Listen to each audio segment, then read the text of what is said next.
जहां धनबाद से प्रतिबंधित आतंकवादी संगठन हिजब उत तहरीर से जुड़े आतंकी अमार यशार को भी एटीएस ने गिरफ्तार कर लिया है। बड़ी जानकारी दे रहे हैं। इंडियन मुजाहिदीन से जुड़ाव के कारण अमार यशार 10 सालों तक जेल में बंद रहा। साल 2024 में जेल से बाहर निकलने के बाद आतंकी अमार यशार हिजब उत तहरीर से जुड़कर फिर से देश विरोधी गतिविधियों को अंजाम दे रहा था। वो धार्मिक उन्माद फैलाने का भी काम कर रहा था और उसने धनबाद में भी हिजब उत तहरीर को मजबूत किया और इस संगठन से गुलफान हसन, अयान जावेद, शहजाद आलम और अयान की पत्नी शबनम परवीन को अपने साथ जोड़ा।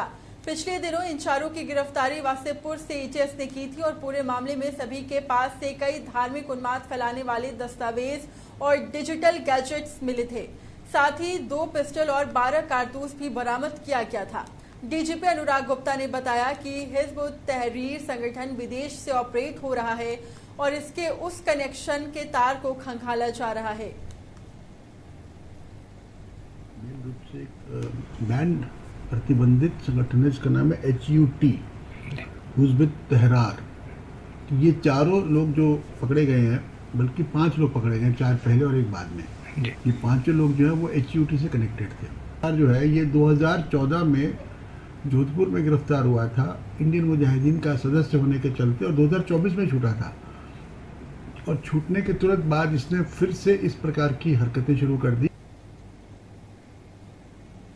ज्यादा जानकारी लेते हैं, हमारे सहयोगी नैयर लाइव जुड़ चुके हैं। नैयर, देखिए ये जो आतंकी की गिरफ्तारी हुई है, डीजीपी ने देखिए बड़ा बयान दिया है कि जिस संगठन के लिए ये काम कर रहा है वो विदेश से ऑपरेट होता है। और ये कोई देखिए एक संगठन की बात नहीं है, न जाने ऐसे कितने संगठन हैं जो विदेश से ऑपरेट हो रहा है। क्या कुछ जानकारी मिल रही है और इससे लेकर?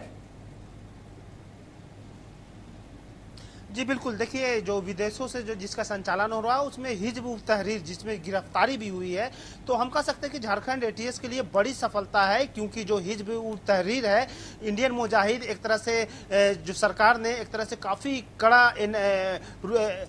हम कह सकते हैं कि बहुत कड़ा एक्शन लिया और इंडियन मुजाहिद को एक तरह से इंडिया में पूरी तरह से ख़त्म कर दिया गया था। और उसी में जो अमर यसार जो है उसमें जेल भी गया था। 2024 में वह छूटा, लेकिन 24 से छूटने के बाद फिर तहरीर उजमा जो अभी नया संगठन का नाम जो सामने आ रही है, ये पूरी तरह से विदेशी है, जिसका 1953 में इस संगठन का नाम आया था और जो यरूशलेम में इसकी शुरुआत हुई थी। और साथ ही साथ देश के विभिन्न इलाकों में इसकी जो नेटवर्किंग है पाया गया था। हालांकि एटीएस के लिए बहुत बड़ी कामयाबी है जो 10 साल जेल रहने के बाद जो अमर यसार जो गिरफ्तार हुए हैं, उससे पहले इंडियन मुजाहिद के लिए भी काम करते थे और उसी में जोधपुर से वह जेल भी गए थे। हालांकि जेल जाने के बाद वह फिर इस संगठन से नए जो संगठन हिजब उत तहरीर जो नाम आ रहा है उससे जुड़कर उन्माद जो भाषण है उसका गैजेट, साथ ही साथ जो धार्मिक उन्माद की जो पुस्तकें हैं और कई मोबाइल जो एटीएस को बरामद हुई है, उससे कहीं ना कहीं एटीएस को यह मालूम चला है कि यह जो नेटवर्क है